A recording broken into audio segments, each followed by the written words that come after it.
승리하신 그리스도 안에서 이 예배 자리에 나오신 성도 여러분,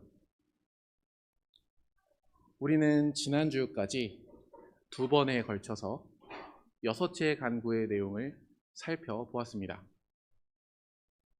6째 간구는 우리를 시험에 들게 하지 마옵시고 다만 악에서 구하옵소서입니다. 이 기도는 이제는 그리스도의 그 값진 피로 죄사함을 받고 하나님의 자녀가 된 우리가 전에는 친구였지만 이제는 원수가 된 세상과 마귀와 그리고 우리 안에 있는 육신과 싸우며 드리는 기도였습니다. 이 전쟁터에서 우리의 신앙 고백은 정직하게 우리의 나약함을 고백하지만 동시에 우리를 붙드시는 성신 하나님만을 의지하며 완전한 승리의 날을 확신하면서 이 선한 싸움에 굳세게 참여하게 되기를 또한 고백하였습니다. 우리 안에서 이 영원한 생명, 영원한 나라, 우리의 구원이 완성될 것을 확신하시면서 산고의 신음 속에서 우리를 이끄시는 성신 하나님께서는 또한 우리를 위해서 기도하는 가운데 요한계시록의 말씀으로 우리를 붙들어 주십니다. 특별히 지난주에는 요한계시록 18장의 말씀을 살펴보면서 삽시간에 전소되는 우리의 원수들을 보았습니다. 하이델베르크 요리문답에서 이야기한 그리고 교회사에서 계속해서 이야기한 원수들로 표현을 하자면 바벨론, 곧 이 세상은 마귀 그리고 그의 수하들인 귀신의 가르침을 받으면서 하나님 없이도 잘 살 수 있다. 나를 봐라. 나는 여왕이다. 나는 과부가 아니라. 나는 결단코 고통을 보지도 않고 애통함을 당하지 않을 거다 하는 독백을 하며 살아갑니다. 그리고 이 마귀와 세상 안에서 육신에 속한 수많은 사람들이 등장하였습니다. 권력을 탐하고 맹신했던 왕들도 있었고 비인간성이 전제된 부를 추구하며 살아간 상인들도 있었으며 이 왕들과 상인들 사이에서 그들을 유지시키는 이 세상이 영원할 거라 생각하며 맹목적으로 살아간 일반적인 뱃사람들도 있었습니다. 그러나 우리가 지난 시간을 통해서 본 것은 바로 그들이 의지했던 그 바벨론이 삽시간에 망했다는 것입니다. 그렇기에 주님께서는 내 백성아 거기서 나와라. 그 죄에 참여하지 말아라 하며 우리를 부르셨습니다. 본론으로 들어가기 전에 이 바벨론이 어떻게 망했는지 조금 더 줌인해서 확대해서 보고자 합니다. 18장 21절을 한번 보시기 바랍니다.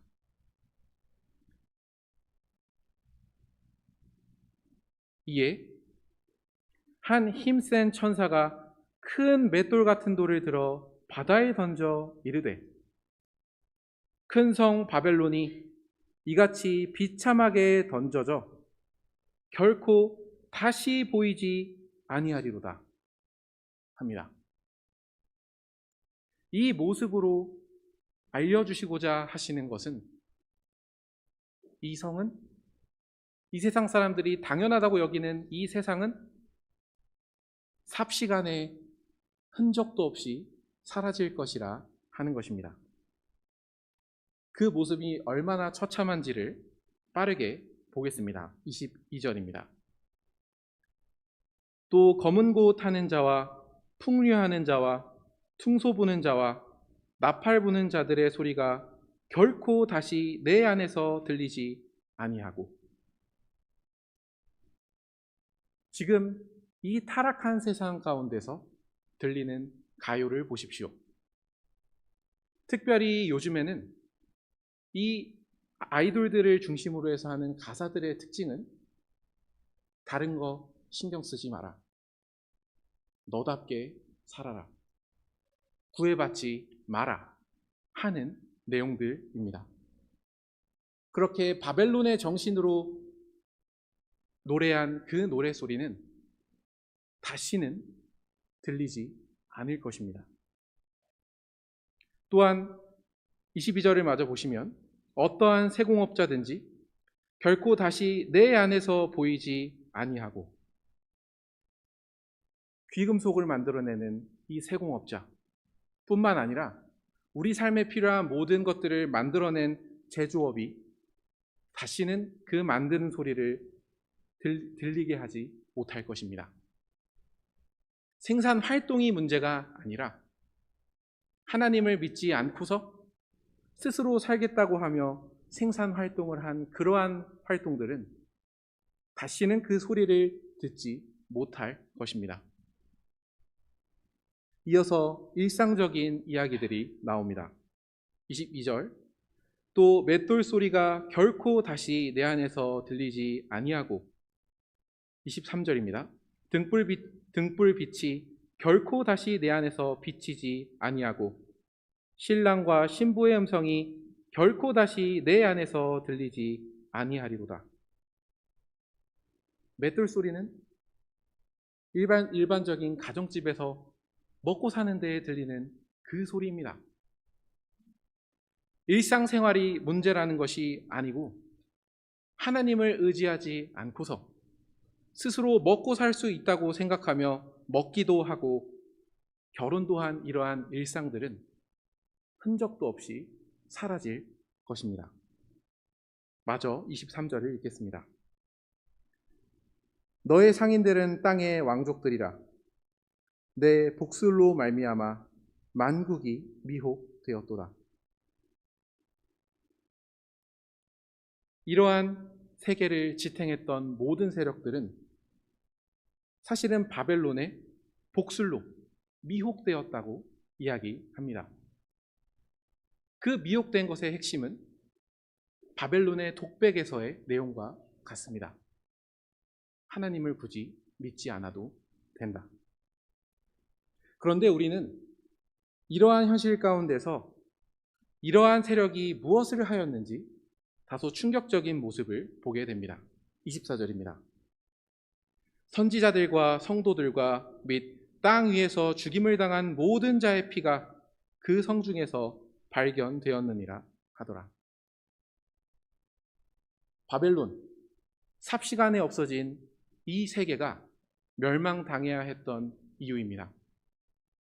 하나님만을 섬기며 경외하려고 한 그 사람들을 박해하고 죽였습니다. 물론 평안의 때에 우리는 이러한 말씀이 잘 와닿지 않을 수 있습니다. 그렇기에 이 말씀은 귀합니다. 세상이 우리에게 그렇게 위협적이지 않아 보일 때, 우리가 그렇게 적대감을 가질 필요가 없이 평안 가운데서 교회를 이루는 것 같을 때 하나님의 말씀은 이야기합니다. 귀신 들린 이 성은 바로 교회에 속한 사람들을 죽이려 합니다. 이 성이 멸망당하는 가장 큰 이유는 바로 하나님을 경외했던 사람들을 부당하게 죽였기 때문입니다. 21절부터 23절까지의 내용을 천천히 바라볼 때 우리는 적막하다라는 단어를 생각하게 됩니다.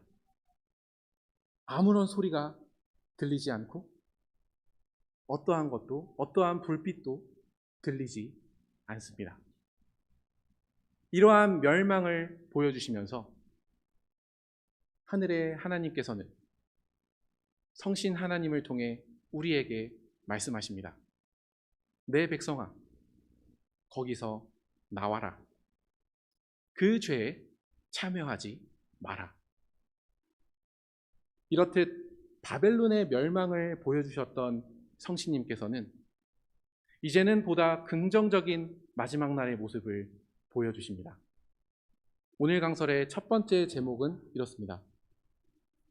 하늘의 승전가를 들으며 생각하는 기도의 맺은 말. 하늘의 승전가를 들으며 생각하는 기도의 맺은 말입니다. 1절입니다. 19장 1절입니다. 이 일 후에 내가 들으니 하늘에 허다한 무리의 큰 음성 같은 것이 있어 이르되. 하늘에 허다한 무리의 큰 음성이면 큰 음성이지 그런 것 같은 게 있다고 합니다. 아마 요한 사도도 이러한 찬송은 들어본 적이 없었기 때문에 이런 표현을 쓰는 것일지도 모르겠습니다. 그 내용은 이렇습니다. 할렐루야! 구원과 영광과 능력이 우리 하나님께 있도다. 주님의 말씀을 들으면서 이 큰 성에, 이 귀신 들린 성의 교제에 참여하지 않았던 사람들, 그 사람은 하늘의 허다한 무리가 되어서 주님께 찬양을 드립니다. 할렐루야는 구약에서 여호와 하나님을 찬송하라는 그러한 뜻을 가진 단어인데 그 내용이 구원과 영광과 능력이 우리 하나님께 있기 때문이라고 합니다. 왜 이런 찬송을 드리는지 우리는 2절에서 확인할 수 있습니다. 그의 심판은 참되고 의로운지라 음행으로 땅을 더럽게 한 큰 음녀를 심판하사 자기 종들의 피를 그 음녀의 손에 갚으셨도다 하고, 하나님께서 그분의 능력을 우리를 위해 쓰셨습니다. 그 전능하신 능력을 우리의 원수인 저 바벨론을 심판하시는데 사용하셨습니다. 그렇기에 모든 인정과 찬양은, 곧 모든 영광은 하나님께만 있습니다. 그렇기에 19장 1절에서 할렐루야, 구원과 영광과 능력이 우리 하나님께 있도다 하는 것입니다. 우리를 그토록 괴롭혔던 그 원수를 심판하시는 데서 참된 능력은 하나님께 있었구나. 참된 구원은 하나님께 있었구나. 그러니 참된 영광도 하나님께만 있었구나 하고 그 마지막 날에 승리한 가운데서 승전가를 부르는 것입니다. 우리가 앞서 18장에서 나타난 왕들과 상인들과 뱃사람들은 장송곡을 불렀습니다.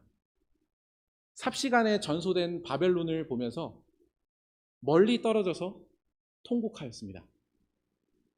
그것은 패전가였습니다.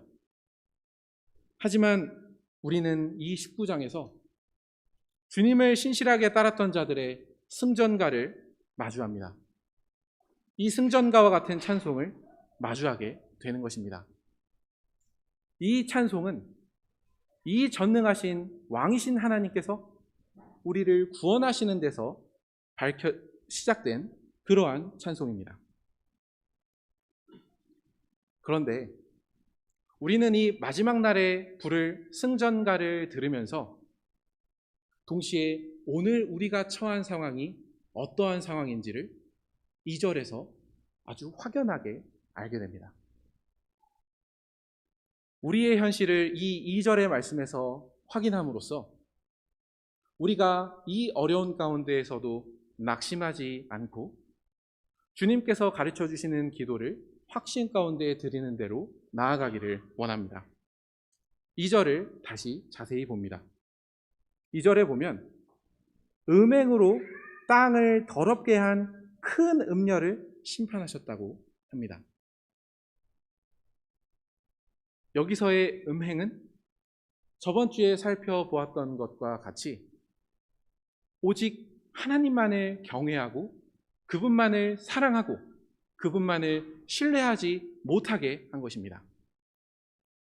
그분 외에 다른 것을 사랑해도 너는 너가 원하는 것을 얻을 수 있다 하면서 하나님에 대한 정조 있는 사랑에서 벗어나게 한 그러한 것을 두고 음행이라고 합니다. 그런데 우리가 조금 더 살펴볼 것을 땅을 더럽게 했다라는 말입니다. 이 더럽게 했다는 말은 가장 쉽게 그 이미지를 표현하면 망쳤다는 겁니다. 하나님께서 원래 하시려던 것이 있고 계획해 놓으신 것들이 있는데 그것을 망쳐버렸다는 것입니다. 망친 대상은 땅입니다. 하나님께서 이 땅을 창조하실 때, 만물을 창조하실 때 하신 말씀이 있습니다. 사람에게 이 땅을 경작하라 하셨을 때는 그 경작하다라는 말은 예배하다라는 말도 된다는 것을 살펴본 적이 있습니다. 이 말은 이 땅에서 하나님께서 지으신 모든 것으로 하나님의 뜻에 맞게 그것들을 다 사용하는 것이다. 그게 바로 예배이다. 라는 것을 살펴본 적이 있습니다. 그런데 주변을 돌아보시기 바랍니다. 일상에서 하나님께서 지으신 것들이 하나님을 믿지 않는 사람들에 의해서 대부분 사용되고 하나님을 예배하는 데에는 전혀 사용되고 있지 않습니다. 바벨론의 정신을 따라서 국가면 자신의 국가의 이득을 위해서, 개인이면 개인의 이득을 위해서 모든 것이 사용되고 있습니다. 우리는 이러한 현실이 때로는 너무나 익숙해서 저건 왜 불신자들이니까 그렇게 사는 거지 라고 생각할 수가 있습니다. 불신자에 대해서는 그렇게 생각할 수 있어도 그들이 사용하는 이 땅의 모든 것에 대해서는 애통해야 합니다. 하나님의 소유물이 하나님을 모독하는 데 사용되고 있기 때문입니다. 때로는 우리는 이러한 세상의 거대함에 짓눌려서 주님께서 가르쳐 주신 기도가 얼마나 가슴에 와닿는지 질문하게 됩니다. 자신의 이름을 위해서 헌신하는 이 세상 가운데서 하나님의 이름이 만유에게 찬송을 받으시고 모든 피조물에게 거룩히 여김을 받으신다라는 것은 우리가 살아가는 세상에선 너무나 비현실적입니다. 자기 스스로 모든 의사결정을 하고 자기가 선과 악을 결정하는 왕이 된 이 세상 가운데서 왕이신 하나님을 인정하면서 그분의 말씀에 순종하며 그분의 통치를 받는 게 우리에게는 버거울 때가 있습니다. 자신의 뜻대로 살아가는 것이 이제는 상식이 되어버린 이 세상 속에서 그렇게 하나님의 통치 안에서 하나님의 뜻에 순종하는 것 자체가 우리에게는 너무나 낯선 일처럼 느껴질 때가 있습니다. 더 나아가서 이 세상의 화려함과 부유함 속에서 지금 내게 주신 것이 하나님께서 주신 것이다 하고 만족하면서 그 아버지께 감사하며 살아가는 것이 우리에게는 너무나 힘든 일일 때도 있습니다.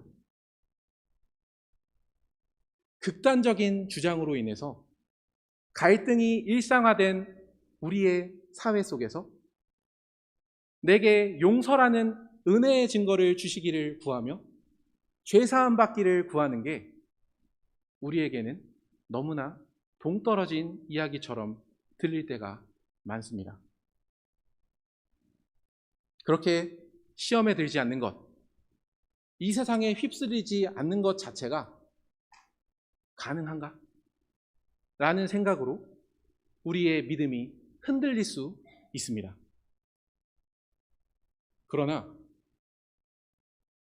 19장 2절은 곧 음행으로 땅을 더럽게 한 큰 음녀는 심판받았다. 이 사실을 우리가 늘 기억할 필요가 있습니다. 정말로 이 세상이 그렇게 심판받을 것이기에 우리는 할렐루야, 구원과 영광과 능력이 우리 하나님께 있도다 하는 마지막 날의 승전가가 우리의 무딘 믿음과 잠들어 있는 정신을 깨워주는 것입니다. 그렇게 우리가 설령 이 세상 가운데서 주님께서 가르쳐 주신 기도의 정신으로 살아가는 그 현실이 정말로 피를 흘려야 되는 현실이 될지라도 우리는 19장 1절의 승전가를 들으면서 주님께서 가르쳐 주신 기도의 모든 것은 현실이 될 것이다. 그것은 주님께만 능력이 있고 주님께만 구원이 있고 주님께만 영광이 있기 때문이다 라는 것을 알게 되기 때문입니다. 이 사실을 6절에서 더 자세하게 보여줍니다. 6절로 건너뛰겠습니다. 6절입니다. 또 내가 들으니 허다한 무리의 음성과도 같고 많은 물소리와도 같고 큰 우레소리와도 같은 소리로 이르되 할렐루야, 주 우리 하나님 곧 전능하신 이가 통치하시도다. 우리는 우리의 원수들이 정복되고 마침내 완성될 하나님 나라 안에서 정말 주 하나님이 통치하시는 거였구나. 이제는 그 통치를 아무런 걸림돌 없이 받고 살아가겠구나 하는 것을 이 계시록의 말씀에서 확신할 수 있는 것입니다. 그렇기에 우리는 기쁜 마음으로 128문을 고백합니다. 128문을 함께 고백하겠습니다. 128문. 당신은 이 기도를 어떻게 마칩니까? 답. 대개 나라와 권세와 영광이 아버지께 영원히 있사옵나이다로 이러한 간구입니다. 주님은 우리의 왕이시고 만물에 대한 권세를 가지신 분으로서 우리에게 모든 좋은 것을 주기 원하시며 또한 주실 수 있는 분이기 때문에 우리는 이 모든 것을 주님께 구하옵나이다. 이로써 우리가 아니라 주님의 거룩한 이름이 영원히 영광을 받으시옵소서. 계시록의 마지막 날에 들릴 그 승전가는 사실 주님께서 가르쳐 주신 우리의 기도 안에, 우리가 매주 드리는 이 기도 안에 있습니다. 특별히 대개 나라와 권세와 영광이 아버지께 영원히 있사옵나이다 라고 우리는 기도하기에 우리가 이 기도 끝에서 영원히 라고 말했듯이 우리는 마침내 참으로 나라와 권세와 영광이 아버지께만 있는 그 나라에서 주님과 영원히 살게 될 것입니다. 여섯째 간구의 주님께서 가르쳐 주신 기도의 이 맺은 말, 이 마지막 앞에는 대개라는 말이 있습니다.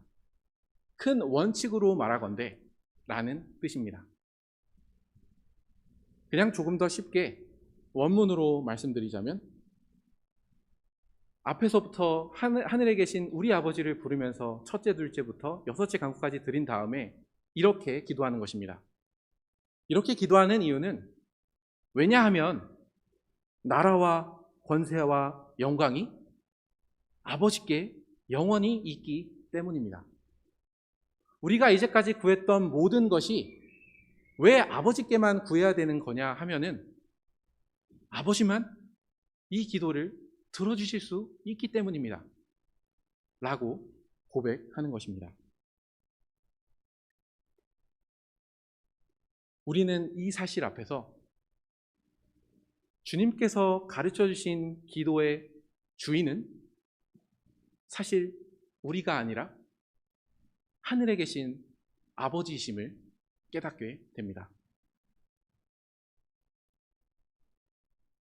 참으로 아버지께서는, 우리의 왕이신 그 아버지께서는 그분의 권세를 우리의 구원을 위해 사용해 주실 것이기 때문입니다.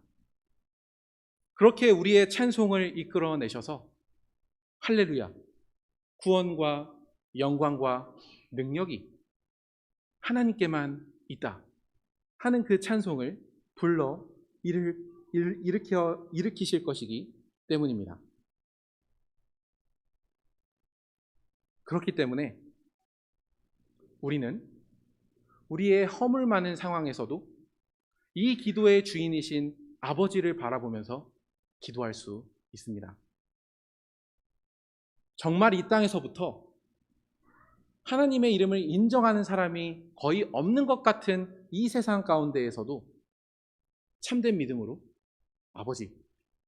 아버지의 이름이 모든 사람의 찬송을 받으실 것입니다. 아버지께서 그렇게 하실 것입니다 하는 믿음으로 우리는 바벨론의 사회에서 살아가는 것입니다. 그렇게 자기의 이름을 위하여 사는 이 세상의 독소를 해독하면서 우리는 살아갈 수 있습니다. 자기가 스스로 왕이 되어서 통치하는 이 세상 가운데 살아갈지라도 우리는 하나님께서 왕이시기에 이 땅의 교회에서부터 시작된 주님의 통치가 영원히 될 것을 확신할 수 있습니다.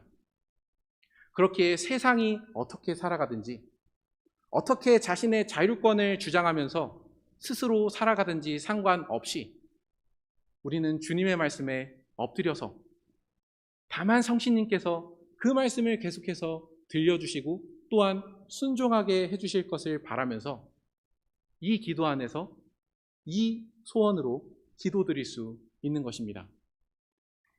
그렇게 자기의 뜻을 위하여 살아가는 이 세상 가운데에서도 하늘의 천사들과 같이 즐거이 그리고 충성스럽게 하나님의 뜻을 순종하며 살아가기를 바랄 수 있는 것입니다.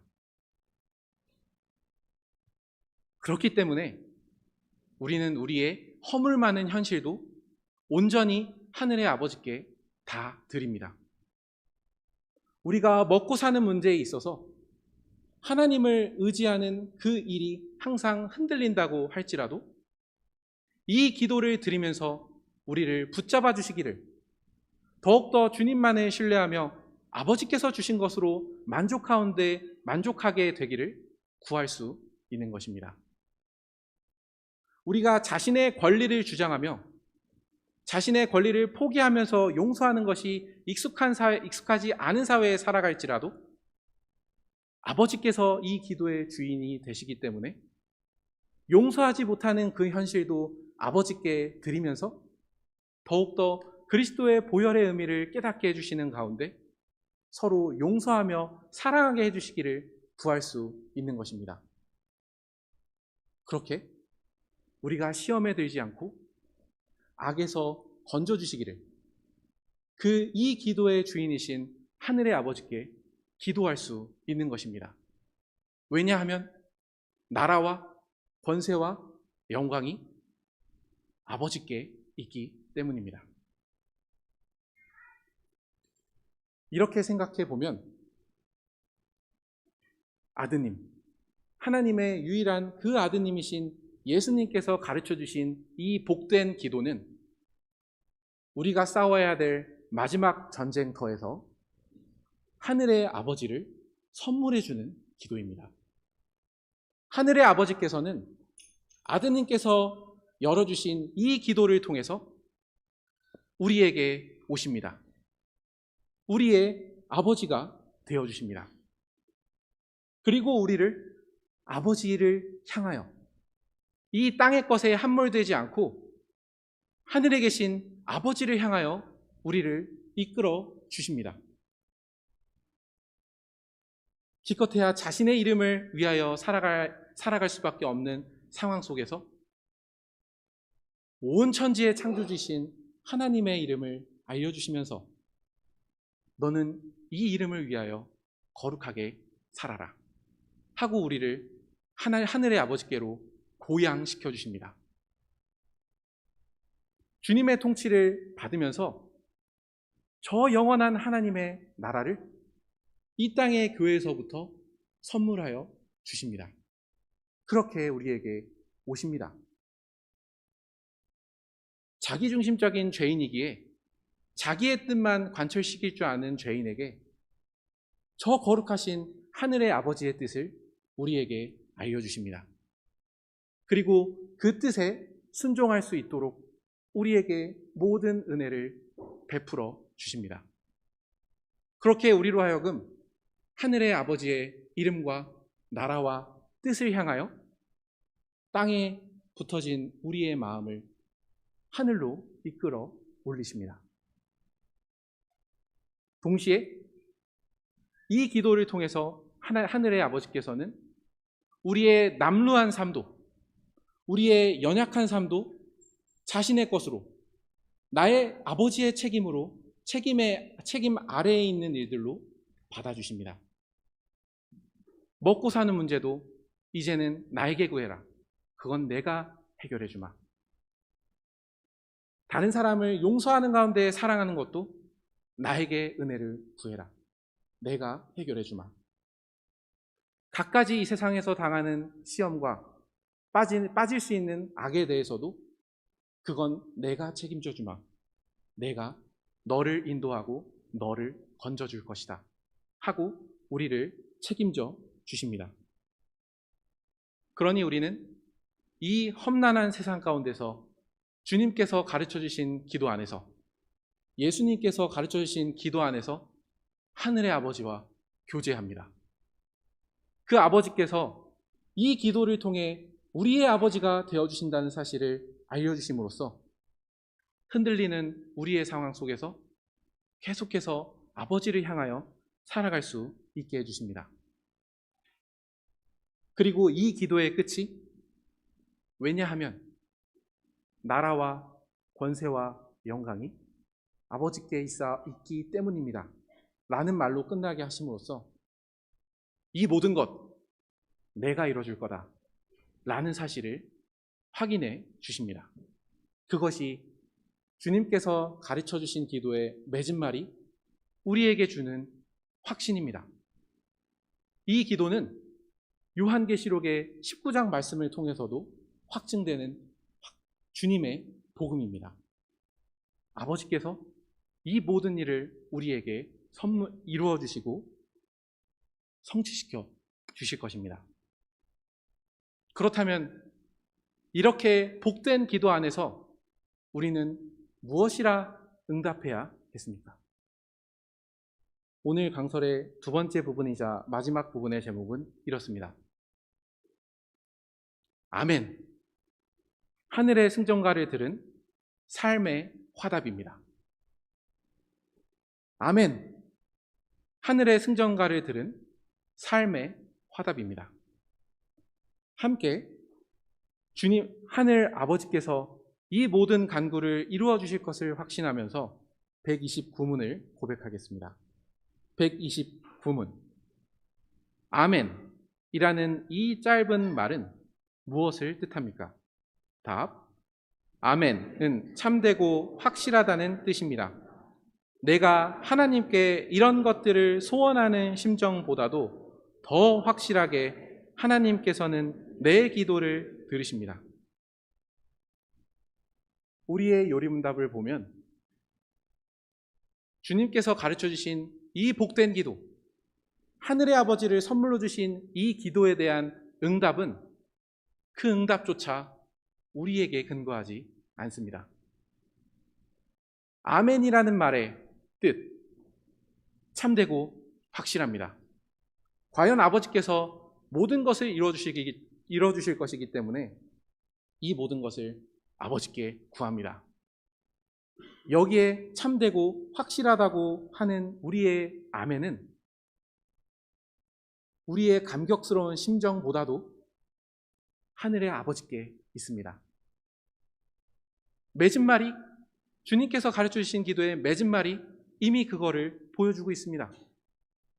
이 기도의 주인이신 하늘의 아버지께서 이것을 이뤄주시기를 원하고 이뤄주실 것이기 때문에 우리는 아멘이라는 이 확신찬 응답을 나의 소원, 나의 심정이 아니라 그것을 이루어주시는 하나님께 두는 것입니다.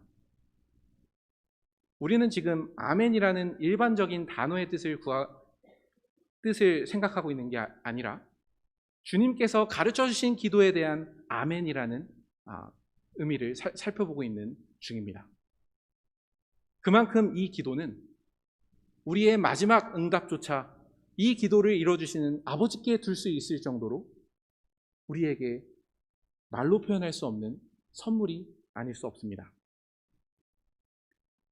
그렇다면 우리는 이 주님께서 가르쳐 주신 기도에 아멘이라고 한 사람으로서 어떠한 삶을 살아야 하는지를 또한 생각해 볼 필요가 있습니다.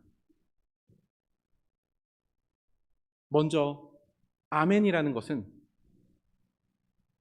우리가 하나님의 자녀로서 하나님의 이름을 위해서 하나님 나라의 통치를 받으면서 그 뜻에 순종하다가 당하는 어려움이나 고민이나 세상의 반론에 명확한 선을 긋는다는 것을 의미합니다.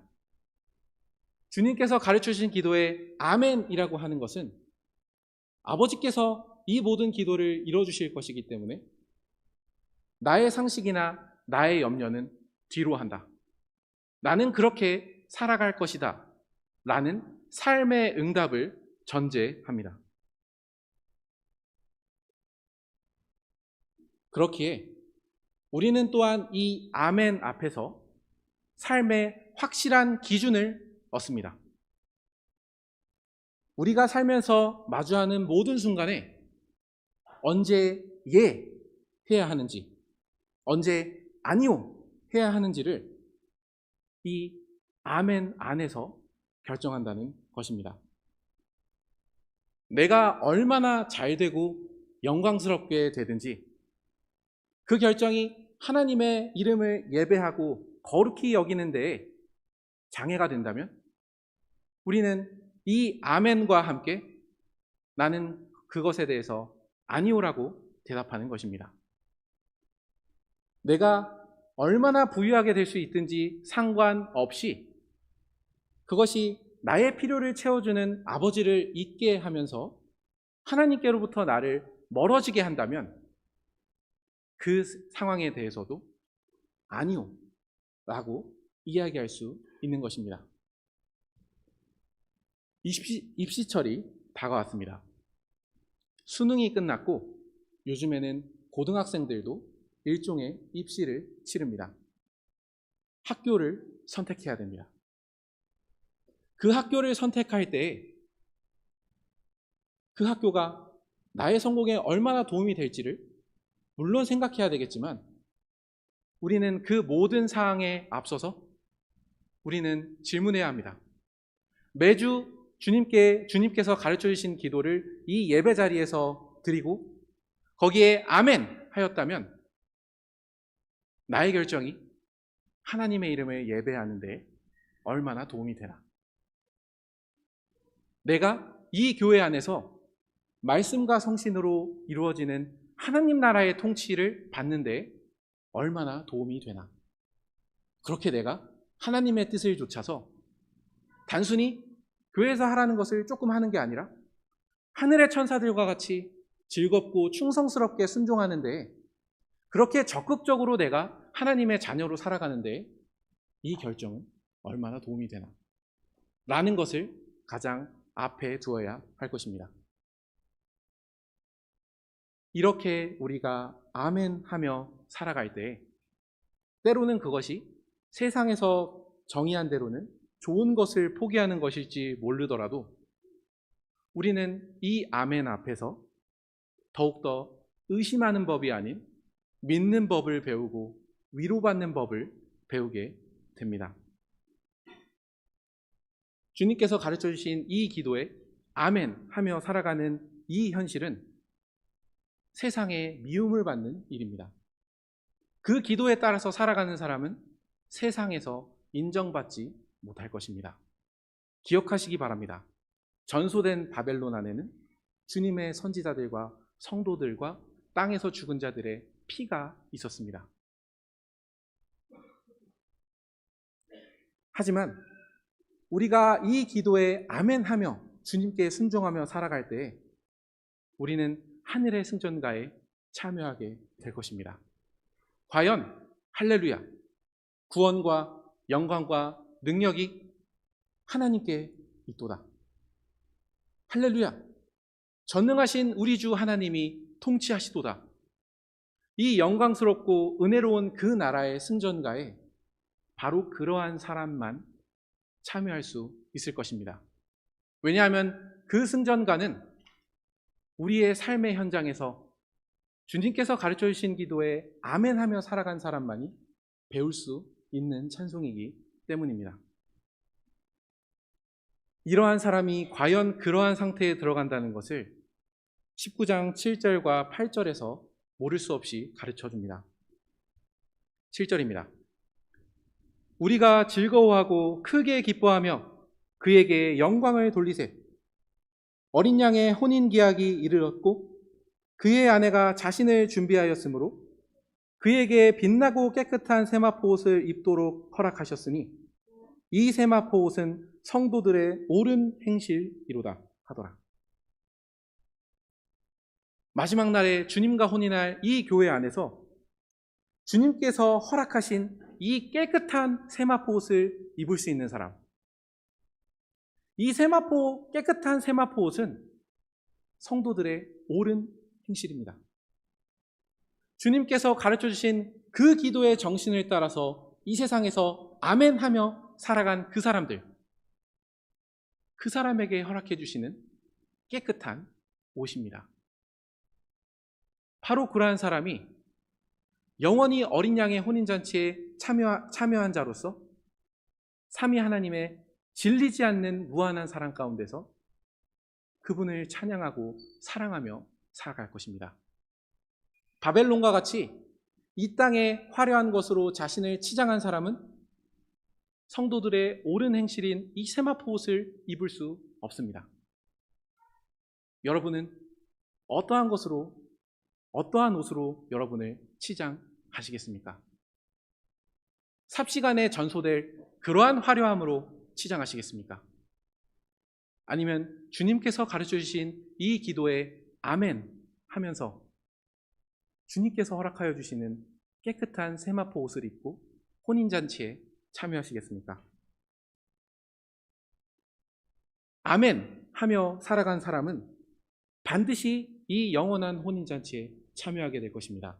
이것은 하나님의 말씀이라는 사실, 결코 흔들릴 수 없는 말씀이라는 것을 9절과 10절에서 알려줍니다. 9절입니다. 천사가 내게 말하기를 기록하라. 어린 양의 혼인잔치에 청함을 받은 자들은 복이 있도다 하고 또 내게 말하되 이것은 하나님의 참되신 말씀이라 하기로. 기록된 것은 우리를 위해 기록된 것입니다. 우리를 어린 양의 혼인잔치에 청하시려고 기록하신 것입니다. 그리고 이 말씀은 참된 하나님의 말씀입니다. 10절에서 이 사실이 다시금 흥미로운 방식으로 나타납니다. 내가, 곧 요한입니다. 내가 그 발 앞에 엎드려 경배하려 하니 그가 나에게 말하기를 나는 너와 및 예수의 증언을 받은 내 형제들과 같이 된 종이니 삼가 그리하지 말고 오직 하나님께 경배하라. 예수의 증언은 예언의 영이라 하더라. 요한이 거대한 계시를 받고서 그 앞에 엎드리려 할 때 나도 똑같이 당신과 증언을 받은 종일 뿐입니다 하고 이야기합니다.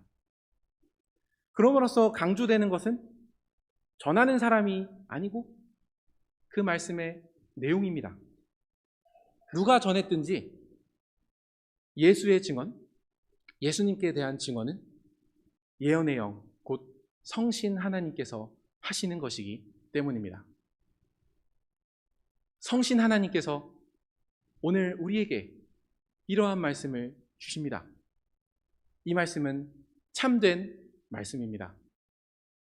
그러므로 우리 모두가 주님께서 가르쳐 주신 기도를 통해서 이 세상을 살아가는 가운데 아버지와 늘 교제하면서 주님께서 가르쳐 주신 기도 안에 있는 그 정신대로 살아가기를 원합니다.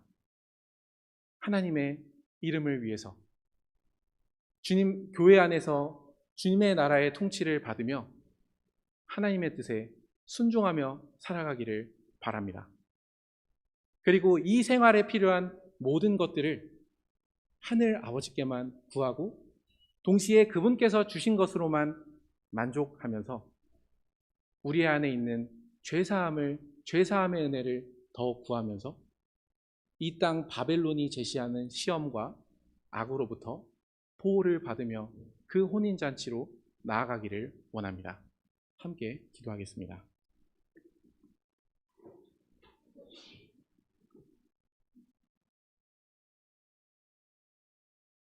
하늘에 계신 우리 아버지, 이름이 거룩히 여김을 받으시오며 나라에 임하옵시며 뜻이 하늘에서 이룬 것 같이 땅에서도 이루어지이다.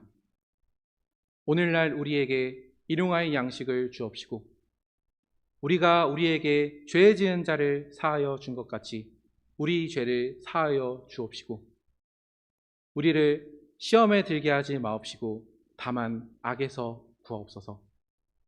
대개 나라와 권세와 영광이 아버지께 영원히 있사옵나이다. 아멘.